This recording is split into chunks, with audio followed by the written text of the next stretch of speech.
Hey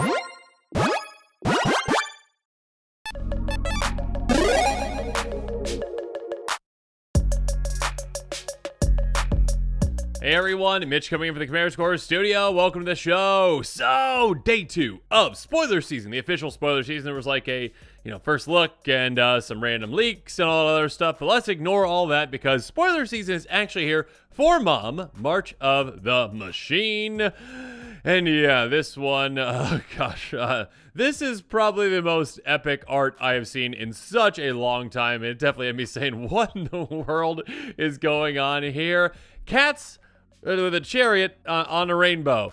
You can't tell me that, 20 years ago, you'd say to someone, hey, in the future, there's going to be a magic card that features cats pulling a chariot on a rainbow. And you'd be like, no, you're playing a different game. You're probably playing, Yu-Gi-Oh! Or something. I don't know. Yeah, weird stuff's happening right now. Here we go. Inga and Essika. Absolutely love this. 4/4 human god that costs 2 green, blue. Creatures you control have vigilance and tap, add 1 mana of any color. Spend this mana only to cast a creature spell. Doesn't end there though, of course. Whenever you cast a creature spell, if 3 or more mana from creatures was spent to cast it, draw a card. Now, first up, I should start off with this. Thank you, MTG Goldfish, for the translated version of this card. Again, until we see the actual full English version, I'm sure this is the actual, translation essentially, but just in case there might be a slight difference, I'm sure it's basically exactly what it does though. So yeah, oh my goodness, this is again, first up, just the art just wins for this card. Again, cats pulling a chariot on a rainbow. What's not to love? But yeah, this commander I think is going to be a very popular one. It is one that, well, scratches the itch of a couple things in Commander. First, hey, do you like mana? Yeah, I think you like mana in Commander typically, right? How about all your creatures tapping for mana? Great. Oh, you can only spend that mana on creature spells. That's fine because I'm going to cast creatures. They're going to be able to, tap for more mana then, right? And then, hey, do you like drawing cards? Yeah, I like drawing cards. Yeah, hey, if you cast creature spells and you use 3 or more mana from creatures to actually cast it, you get to draw cards. Cool. A good restriction on that. Obviously, that restriction was pretty needed. And yeah, it's pretty specific on what it is. Again, it's not like, hey, if you cast a creature spell and you spend creature mana on it, and that spell costs 3 or more, then draw. No. It is specifically, hey, you need to spend at least 3 mana from creatures to actually cast the creature spell to get that draw benefit. So again, it is pretty specific. Make sure you keep that in mind. Again, you can't just be like, oh, I cast a Llanowar Elves, draw a card. No. That does not apply. You need to cast slightly larger creature spells with, again, mana that is made from creatures. Essentially, all your creatures are dorks. Now, keep in mind some things that are not mentioned on this card. Yeah, it says creatures you control have vigilance and tap, right? It does not specify non-token creatures. So tokens obviously can tap for mana as well. So yeah, we can get pretty out of control with the amount of mana that we can generate to spend on creature spells with this kind of a commander. So, and again, with vigilance too, that makes it so that obviously you can be aggressive with this too. You can swing at your opponents and then still utilize your creatures for mana as well. So yeah, you can still just, be pretty aggressive with a commander like this. Is pretty low to the ground. Again, it gives you reach on mana, gives you reach on card advantage. It doesn't actually give reach. I mean, I'm not sure why I'm saying reach, but it gets you there when it comes to mana and card advantage. So yeah, this is a very spicy commander. I think a lot of players are going to be very excited about. And again, just with that art, this is going to be a popular commander because cats on rainbows pulling a chariot. Yeah, this is just fantastic. Yeah, I don't know what to say about this other than players are going to be incredibly excited. And let's jump into the budget buys and the pricier picks again. Budget buys are going to be the cards that are, well, within my budget, less than $1. Pricier picks are going to be cards that are outside of my budget, more than $1, sometimes much more than $1. Yeah, a couple of the examples I'm going to be bringing up on this one. Regardless, they might be in your budget. And with all these cards, they're going to be in a link in the description below, so make sure you check that out when you get a chance. And yeah, with an exciting commander like this one, that again has such fantastic art like it does, yeah, this can be a popular commander in my opinion. And when that happens, sometimes cards that work well with it tend to go up in price sooner than later. So, with all that said, make sure you pick up some of those cards if you are interested in this commander sooner rather than later. And now, let's jump into those budget buys. And we're going to start things off with one that I actually was questioning if it was going to be a budget buy or not, or a pricier pick. It is 97 cents currently, according to my data that I found on Scryfall. And so, yes, it is currently budget friendly. It might not be after this commander is spoiled, though. Somber Walled Sage, a great creature in creature-based decks. 0/1 Human Druid for 3 mana. So first up meets that, 3 mana requirement essentially for our commander, that we could spend 3 creature mana to actually cast it to draw that card. So keep that in mind. Again, 3 is the magic number. I believe it's a Schoolhouse Rock song. Anyways, it being a 0/1 does not matter. It is a giant dork. Tap at 3 mana if any one color spends mana to cast creature spells. Hey, giant dork. Yep, let's just tap for 3 mana. Again, yes, our commander does give the ability to tap for, a singular mana, but still having other creature, mana dorks in the deck that can tap for more than that can be more impactful as well, so that we can kind of get even further ahead on mana. And again, add to that 3 mana requirement. If you've just got 2 creatures in play and you're tapping each of them for mana for another creature spell, you're not going to be able to draw any cards with that. So yeah, getting creatures in play that can tap for even more can be very impactful. Somber Walled Sage can get you really off to the races in absolutely no time. Again, even just getting this in play, on turn, 2 or 3, I guess probably 3 most likely, right? Let's say you can play on turn 3. Next turn, you've got like 7 mana to cast a creature. You can cast something pretty big if you want, or your commander and something else too. Yeah, this can be very impactful, can make a huge impact. And of course, we're not done with mana dorks, because Land of Our Tribe is another one that can tap for a lot of mana. Incredibly efficient. Again, 3 Throw Druid for 3 mana. Green, green, green. Taps for guess what? Green, green, green. So yeah, kind of like 3 Land of Elves together in a trench coat, kind of. So yeah, basically, they can tap for 3 mana. Again, you are not restricted to use this just on creature spells, because obviously, yes, you can utilize your commander's, effect with this. It does have vigilance. And also, yeah, you can have tap for a blue if you really want to help cast a creature spell. But yeah, you can just tap for 3 mana, and it can, use creature spells, other things as well. But again, being giant mana dorks can really help you out. Next up, Hornet Queen. Like I mentioned earlier, non-token is not written on the commander. So it does not say, hey, whenever or your non-token creatures can't tap for mana or whatnot. Or what it say? I guess say non-token creatures can tap for mana. Regardless, Hornet Queen, 2/2, insect, flying, death touch, costs 7 mana. That is a terrible rate, except, of course, that it makes, when it enters the battlefield, 4/1/1 green insect creature token with flying death touch. That is fantastic. First up, 5 death touch creatures in play for the price of 1 is great. Obviously, this does cost 3 or more, so you will get that card drawn if you do spend 3 mana of your creature mana, to actually cast this. Great. Yes, and now you're also making an army of ants, or not ants, insects. And all of them now can tap for mana too. So you just basically ramped by 5. Now it is specific that you can only tap that, for creature mana, but 2. You're going to be pretty creature heavy in a deck like this. So yeah, you're basically just a giant ramp spell that is also very deadly. Again, with vigilance, you can just swing at opponents with your flyers, get through on most of them, or at least, they got death touch. So your opponents probably don't want to block with their better creatures. And yeah, if you want to hold them back, for blocking as well, you can. They're just going to be a great force for you to utilize. So make sure you're considering creatures that make tokens as well. Next up, speaking of that, Wolfbriar Elemental, 4/4 multi-kicker for a green, costs 4 mana, and when it enters the battlefield, create a 2/2 green wolf creature token for each time it was kicked. Hey. Let's make an army of wolves. Again, we can tap for an absurd amount of mana with all of our creatures, and all of our mana too. And just utilize all of that on something like this to make a giant army in absolutely no time of wolves, which of course then are going to be dorky wolves, mana dorky wolves. They can then tap for mana for other creatures too. So you're essentially kind of like doubling up on your mana in a way. Well, doubling up -4. But yeah, making an absurd amount of wolves, being able to tap for mana for even more creature spells, and yeah, also, yeah, sure, you get to draw the 1 card from this coming to play as well, right? As long as you spend creature mana on it, that's 3 or more. So yeah, absolutely gross. There's tons of ways to make giant armies with this kind of a commander and this kind of a deck. Chasm Skulker, another great one. This one really takes advantage of the synergies of your commander. A 1/1 squid that says whenever you draw a card, put a +1 counter on Chasm Skulker. Whenever it dies, create X1/1 squid creature tokens with Island Walk, X the number of +1 counters on Chasm Skulker.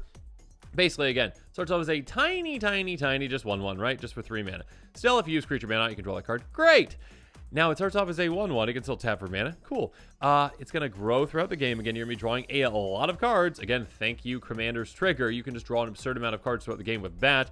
Get a ton of counters on this. When it eventually dies, awesome. Just pops, and you make an absurd amount of creature tokens, all of which have Island Walk, so they can get through on your opponents that have islands, and island's a pretty popular color. Blue is a pretty popular color in Commander. We got there. And then, yeah, all those are then mana dorks that can also help you out. Again, just a lot of great synergies with this kind of a commander. Moving on, next up, Crashing Drawbridge. Now, this one will not draw you a card because it does cost 2 mana. Oh, darn. It's kind of one of those weird circumstances where you're like, I wish you cost just 1 more. Usually you don't want that, but yeah, anyways, a 0/4 defender that says tap creature control, gain haste until end of turn. Now, there aren't many ways at all to give haste to your creatures in Simic. We'll talk about one other one here in a bit in the Pricier picks. You might know what it is. Regardless, this one essentially can be a great way to say, okay, I'll keep this in play. I'll get a bunch of creatures in play. Again, maybe those ways to make a lot of tokens. Maybe I play a Hornet Queen. Cool, I just got 5 creatures in play. I can then tap this, and all my creatures, which are now mana dorks, can now tap for mana to cast something else. So this essentially just kind of is a way to let you utilize that mana that is kind of locked into those creatures with summoning sickness right away. Or again, obviously, I mean, swing right away with them too. Again, they have vigilance, swing, then utilize them for mana. So yeah, Crashing Drawbridge, one of the few ways you can give haste. Make sure you consider a card like this one. And next up, though, Aziri's Predation. Even a board wipe like this can help you with mana too. Hey, for 8 mana, and this will not draw you any cards because it is a sorcery. For each creature your opponents control, get a 4/4 green Phyrexian Beast creature token. Each of those fights a different one of those creatures. So essentially, hey, take out your opponent's small to medium-sized creatures, essentially. Yeah, and for all those creatures that have, you know, a power of 3 or less, you're keeping that beast around. So yeah, you get to make a massive amount of creatures, take out a lot of your opponent's creatures, and now you've got a bunch of mana dork beasts as well that you can, of course, swing with still because of vigilance. So yeah, and even a spell like this, even a giant board wipe like this can just have a massive impact, not just on wipe your opponent's boards, not just on having a force of creatures, but also on your mana that you can then utilize for other creature spells. Abundance, not any other creature spell as well. An enchantment that can be really impactful as well. If you draw a card, you may instead choose land or non-land card and reveal cards to the top of your library to reveal a card of the chosen kind. With a card in your hand, the chosen cards, the other cards on the bottom of your library. Basically, hey, once you're at a certain point, you really might not want lands. So you're just like, yeah, I played a creature spell. Okay, I drew a card. There we go. And now, you know what? I get to choose. I'm going to say non-land. Most likely, again, if you've got a heavy amount of creature spells in your deck, great. I get another creature spell. Cool. I'll play it. I'll draw another card. Do the exact same thing again and again and again. Again, the amount of mana that you can make with this deck is absolutely absurd. So this can just set you up for success where you can just really take advantage of the synergies of your deck. Again, if you're incredibly, creature heavy, chances are likely you're going to get another one, draw some more cards.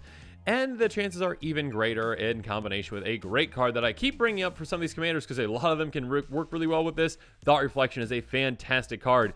If you would draw a card, draw 2 cards instead. That is massive. That is huge. Just saying, hey, you know what?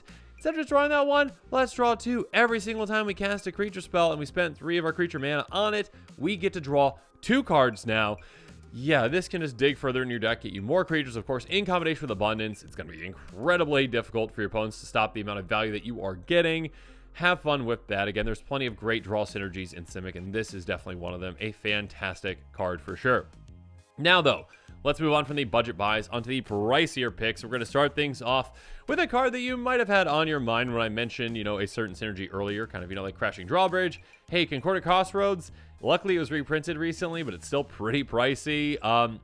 Enchantment. It's a world enchantment, actually. Pretty green, an old kind of enchantment. All creatures have haste. So, keep in mind, this does impact your opponent's creatures as well, obviously. That being said, it is a massive impact for you because, again, giving your creatures haste, which, again, are all inherently vigilant mana dorks, that is massive. Being able to just utilize that mana that is locked in them right away, again, especially with creatures like a Sumberwald Sage or, Llanowar Tribe, basically they're paying for themselves right away, too. So, again, if you got those mana dorks that can tap for more than the amount of mana that your commander is giving them, maybe even the amount of mana that they actually cost, you are actually going to just be getting way ahead. You could have some really explosive turns thanks to something like this. And again, just surprisingly, be able to just swing at your opponents and be like, okay, I dropped these giant bombs into play, swing at you all, and you are all gone. And then I'll cast some more creatures after you're gone, just because I'm just going to keep playing and just kind of drawing more cards, right? That's how it works. Next up, speaking of things get out of control, oh my gosh, Mana Reflection. My goodness, this card. Hey, enchantment, 4 green. You tap permanent for mana, it produces twice that much mana instead. So, of course, yes, this does double up your mana from lands. Great. But also with this kind of a deck, hey, it doubles up all of your mana dorks. And every single one of your creatures are mana dorks thanks to your commander. They're all going to be tapping for 2, nearly getting to that requirement each individually for your commander. Obviously, hey, if you use 3 creature mana, right, on something, you could draw that card. Now you're almost even there just with this one card in combination with any of your creatures. This can get really out of control, again, especially if you've got, ways to make haste, essentially, Crashing Drawbridge, Concordant Crossroads, etc. Yeah, this can just get absolutely out of control. The amount of value that you can get is absurd. Okay, speaking of which, there's a creature that can help you do this even better. Nyx Bloom, Ancient, 5/5, Trampling, Elemental for 4, green, green, green, 7 mana. 7 mana is nothing to a commander like this, to this kind of a deck where you have that many mana dorks in play. Gonna be well worth it because, hey, if you tap a permanent for mana, produces 3 times that much mana instead. Now, all of your mana dorks produce 3 times as much of their mana again, which again, every single one of your creatures is based on your commander is a mana dork. All of them tap for 3. All of them are a Somberwald Sage, apparently. Goodness gracious, just how out of control can this get? Again, you play a Hornet Queen for 7 mana, you are getting 15 mana next turn that you can utilize, or right away if you got a Concord Crossroads. Just absolutely absurd. I mean, this card just gives you an incredible amount of value in a lot of decks. With this one especially, get all your lands tap for 3 times as much, all your mana dorks tap for 3 times as much, your Somberwald Sage, your actual Somberwald Sage taps for 9. Wrap your mind around that, just and the possibilities that this provides you. So yeah, Nyx Bloom Ancient, a very expensive card, very good card. Definitely want to consider if you've got the budget for it. Next up, Beast Whisperer, one of the most popular commander cards. This card is incredibly good. My goodness. 2/3 Elf Druid. Whenever you cast a creature spell, draw a card. Very effective, very efficient. Absolutely incredible in combination with a deck like this that absolutely loves creatures. In combination with this commander, hey, you're going to be drawing a good amount of cards from your commander. You're basically doubling that up with something like this and saying, you know what? Yeah, I'm just going to cast a creature spell to creature spell to creature spell. And even Crashing Drawbridge now gets to draw a card, right? So there you go. Get to include that in there as well. Obviously, there's a lot of great draw synergies with different creatures like this. Next up, Ronos' Monument. Speaking of synergies, hey, green creature spells you cast cost 1 less to cast. So this is something to consider if you are going for more of those high-end creatures. You might not want to utilize a card like this. You might want to be kind of more hesitant with a card like this if you kind of do have a heavy amount of those 3 mana creatures. Because, hey, if you reduce the cost of those creature spells above 3, you are not going to be getting that draw trigger because you're not going to be spending 3 of your creature mana on that spell. So keep that in mind, please. Now, if you are kind of 4 and up for the most part, this is going to be a great card. Again, reducing that cost of your creature spells, making them cheaper to cast. On top of that, giving you a benefit when you do so. Whenever you cast a creature spell, target creature control gets +2/+2 and gains trample until end of turn. That can be huge. Again, pumping a creature, again, you're vigilantly swimming with a lot of creatures. Pumping a creature, giving it trample, getting damage, so that can be huge. But again, a cautionary tale. That's kind of why I wanted to bring this one up as like a yes, if your deck is built properly with it, but no, if it's all creatures that cost like 3, essentially. Do not do this because it's going to backfire on you. It's going to get rid of your card advantage with this. Next up, Kydel, Chosen of Cryptix. Speaking of a 4 mana creature that is absolutely bonkers with this kind of a deck, 2/3 Human Wizard, tap, add colors to your mana pool for each card you draw this turn. Again, you got plenty of ways to draw a ton of cards. Your commander being a giant draw engine for you. Hey, every single time you draw a card, this can tap for even more mana. Then you can utilize that to cast, guess what? Creature spells that draw you mana. So yeah, draw you mana, draw you cards. Getting thrown off this morning. Regardless, obviously in combination with like a Mana Reflection or Nyx Bloom Ancient, this can just be absolutely absurd. In combination with, a way that can double up your draw, absurd as well. Yeah, this can just be absolutely gross and huge. You might also want to consider some untap effects as well, because untapping certain creatures like this can just get out of control. Absolutely crazy. Speaking of untapping, oh, look at that, right? Look at that synergy in the episode. Intruder Alarm. This card, I built a deck around when I was very young. Didn't realize, just how obnoxious it might be. Yeah, this can be gross. Hey, creatures don't untap during controllers untap steps. That's not nice, but what is nice is whenever a creature comes into play, untap all creatures. So, you were doing everyone else a favor, right? You're like, hey, you know what? I'm going to play a lot of creatures. We're going to untap creatures. Everyone's going to love it. Oh, wait, no, I'm just playing creatures. Again, and again, and again, and again, and again. Yeah, you're going to be drawing cards, playing creatures, drawing cards, playing creatures, drawing cards, playing creatures, because you can just keep untapping your entire army, floating an absurd amount of mana until you run out of creatures in your hand. You're just going to keep putting them into play and untapping your creatures. And of course, there are ways to go infinite with this as well. And yeah, just some gross things that you can do. I mean, Ant Queen plus Land of Our Tribe plus the Intruder Alarm equals infinite creatures, right? And technically infinite green mana as well, right? Ant Queen, 5/5, insect, 3 green, green. 1 in a green, put a 1/1 insect creature on the battlefield. So yeah, basically make an army in absolutely no time. Now, keep in mind, I do want to warn you, obviously, your commander does specify that the mana that it's giving, your mana dorks, essentially, to use, can only be used for creature spells. You cannot use it for this ability. That being said, you can still dump a lot of other mana into this to make a ton of then mana dorks that you can utilize again. So it doesn't even have to be an infinite synergy with this one to be very good in this kind of a deck.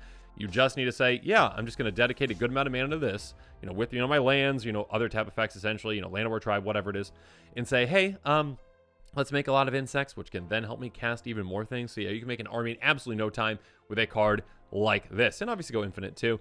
Teferi's Aegis Insight, I keep kind of having this combination of cards where like end of my budget buys tends to be Thought Reflection, end of my pricier picks tends to be Teferi's Aegis Insight, because again, a lot of commanders recently tend to work well with these, so they're probably going to go up in price. Teferi's Aegis Insight is a really good card. If you draw a card, except the first one you draw on each of your draw steps, draw 2 cards instead. So again, basically a better Thought Reflection because this one's lower to the ground. Worse when they're actually in play because it doesn't double up your actual, draw, upkeep, draw. You know what I mean. Anyways, so basically, again, though, doubling up your commander's draw is absurd. Obviously, in combination with other things, it can be absolutely broken. Put Beast Whisper in there too. Abundance in there. Again, Intruder Alarm, Ant Queen, that kind of stuff. Have fun with that. But yeah, it's just absolutely a great card. One that, again, synergizes incredibly well with a commander like this. Now, overall, again, I think a lot of players out there are going to be incredibly excited about Inga and Essika. I just can't get over that art. That art is absolutely incredible.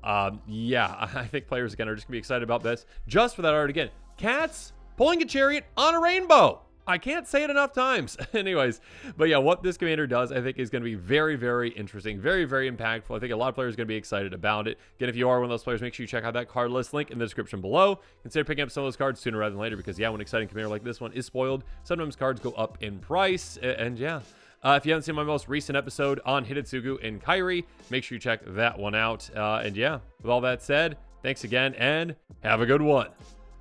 This show and episodes like this one are possible thanks to viewers like you. If you're looking for an easy way to help support this show, make sure that you like, share, and subscribe. Also, hit that bell notification icon so you don't miss any new episodes. You can also go check out our playmats and other merchandise at thecommandersquarters.com. We also have a ton of brand new t-shirt designs in stock, so make sure you check out those as well. Another easy way to support this show is with our TCG Player affiliate links. So whether you're buying a deck or individual cards, you can use this general link right here or one in the description. And the final way that you can support this show is by supporting us directly by becoming a patron. There are many benefits to being a patron, and I truly couldn't do this without all of their support.